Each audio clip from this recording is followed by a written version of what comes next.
بنی اسرائیل میں ایک شخص ہوا ہے سامری، اس کا نام بھی موسیٰ تھا، اور جناب موسیٰ علی نبینا و علیہ الصلوۃ والسلام جو پیغمبر خدا ہیں، نبی خدا ہیں بنی اسرائیل کے، اسی زمانے کے آپ کا نام بھی موسیٰ۔ ایک ہی قوم میں، ایک ہی زمانے میں، ایک ہی وقت میں، ایک ہی جگہ پر دو لوگ ہوئے، ایک پیغمبر موسیٰ جناب سیدنا موسیٰ علی نبینا و علیہ السلام، اور ایک موسیٰ سامری۔ یہ دونوں ان کا الگ الگ جو ہے وہ شخصیات ہیں، الگ الگ ان کا تعارف ہے۔ جناب موسیٰ پیغمبر خدا ہیں، اور سامری آپ کے زمانے کا ایک فاسق فاجر ترین آدمی ہے۔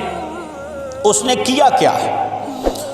اللہ کے نبی موسیٰ علیہ الصلوۃ والسلام اپنے بھائی ہارون کو اپنا خلیفہ بنا کر اللہ تبارک و تعالی جل جلالہ کے وعدے پر 40 راتوں کے لیے کوہ طور پر تشریف لے گئے، تو رات لینے کے لیے قوم کا مطالبہ تھا لکھی ہوئی کتاب آئے جو ہمارے ہاتھوں میں ہو، جیسے رسول اللہ سے بھی مانگتے رہے کہ جیسے پچھلے نبی کتابیں لاتے تھے وہ آپ بھی لائیں، ہمیں فرشتہ دکھائی کیوں نہیں دیتا اترتا ہوا، کتاب ہمارے پاس لکھی آ جائے۔ تو لکھی ہوئی کتاب لینے کے لیے جناب موسیٰ کوہ طور چلے گئے۔ 30 راتوں کا وعدہ تھا، 10 اور بڑھ گئیں، یوں 40 راتیں ہو گئیں۔ 40 راتیں آپ اپنے رب سے تنہائی میں ہم کلامی کے لیے کوہ طور چلے گئے، پیچھے اپنے بھائی ہارون کو چھوڑ گئے کہ ان کا خیال رکھنا کہیں یہ بہک نہ جائیں، میرے بعد کہیں گمراہ نہ ہو جائیں، راہ رات سے بھٹک نہ جائیں۔ اب سامری نے کیا کیا؟ سامری نے اب پیچھے لوگوں سے زیورات جمع کیے، کہا موسیٰ جس خدا کی بات کرتا ہے نہ وہ نظر آتا ہے، نہ اس سے تم بات کر سکتے ہو، نہ کوئی ایسا ماجرا معاملہ ہے، میں ایک خدا ایسا بناؤں گا جسے تم دیکھو گے، جو تم سے کلام کرے گا، تم سے بات کرے گا، لہٰذا اسے چھوڑو، اس کی پوجا کرو۔ تو سامری نے زیورات اکٹھے کر کے ایک بچڑا بنا لیا، گائے کے بچے کی طرح کی ایک صورت بنا لی، اور پھر اس میں ایک مٹھی خاک لے کر اس کے منہ میں ڈال دی۔ اس کے پاس کوئی خاک پڑی تھی، ایک مشت۔ اس نے کیا کیا؟ وہ ایک مٹھی خاک لی، لے کر اس بچڑے کے منہ میں ڈال دی، اور وہ باں باں یعنی بولنے لگا، آواز نکالنے لگا۔ لوگ گمراہ ہو گئے، نبی خدا بھی موجود نہیں تھے، خود بھائی اگرچہ پیغمبر خدا ہیں لیکن لوگوں نے ان کی بات نہ مانی، بہک گئے، سامری کے پیچھے لگ کر اس بچڑے کو پوجنے لگے، اس کی عبادت کرنے لگے۔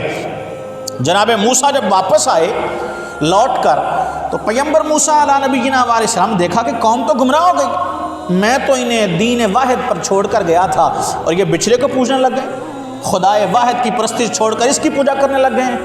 تو آپ نے اپنے بھائی کی سرزنش بھی کی، قرآن میں مختلف طریقے سے یہ بات ذکر ہے، جناب ہارون کے بالوں سے انہیں پکڑا اور انہیں کہا کہ تم نے میرے بعد یہ کیا کیا ہے؟ تو جناب ہارون نے کہا کہ میں نے نہیں کیا، میں تو انہیں سمجھاتا رہا ہوں، یہ باز نہیں آئے، یہ سارا کیا کرتا سامری کا ہے۔ تو جناب موسیٰ علیہ نبینا و علیہ الصلوۃ والسلام سامری کے پاس آئے، اسے کہا کہ تو نے یہ کیا کیا ہے اور ایسا کیوں کیا ہے، وجہ بتا۔ اب اس نے کہا کہ جب ہم نیل پار کر کے آ رہے تھے نا، تو فرشتے آتے تھے انسانی شکل میں، تو سامری جناب جبریل کو پہچانتا تھا۔ کہا جب میں نے دیکھا، قرآن مجید سورہ طٰہٰ میں اللہ نے وہ الفاظ ذکر کیے ہیں اور فرمایا، اس نے کہا بصرت بما لم یبصروا بہ فقبضت قبضۃ من آثار الرسول۔ میں نے بتایا ہے، قرآن نے تبرک کے لیے لفظ استعمال کیا ہے اثر۔ کیا لفظ استعمال کیا جی؟ اثر۔ یہ طٰہٰ صورت میں استعمال ہوا ہے۔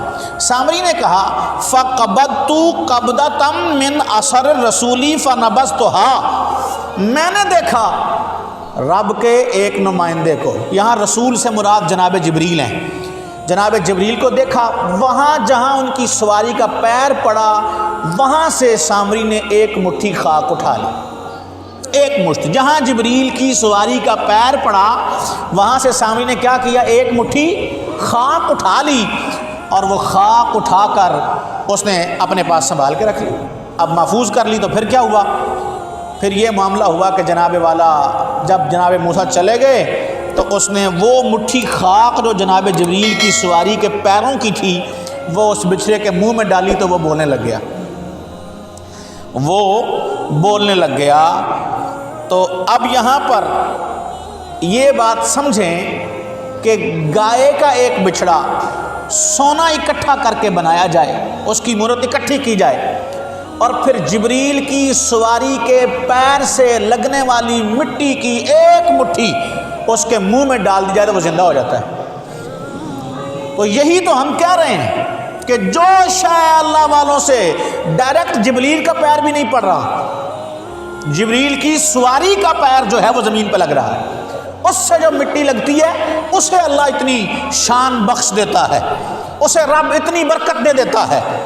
تو قرآن نے کہا، سامری نے یہ کہا کہ میں نے ایک مٹھی خاک اٹھائی تھی اور بس پھر یہ بچھڑا بنا کر میں نے اس کے منہ میں ڈال دی، اور یہ بولنے لگ گیا، یہ آواز کرنے لگ گیا، مجمع لگ گیا، لوگ اکٹھے ہو گئے، لوگ گمراہی کی طرف جلدی آ گئے۔ تو اب قرآن نے تبرک کے لیے آثار کا لفظ استعمال کیا ہے، مانا اللہ تبارک و تعالیٰ کے کسی محبوب بندے کی ذات سے جب کوئی شے جڑ جاتی ہے تو اللہ تبارک و تعالیٰ اس چیز کو برکت دینے والا بنا دیتا ہے۔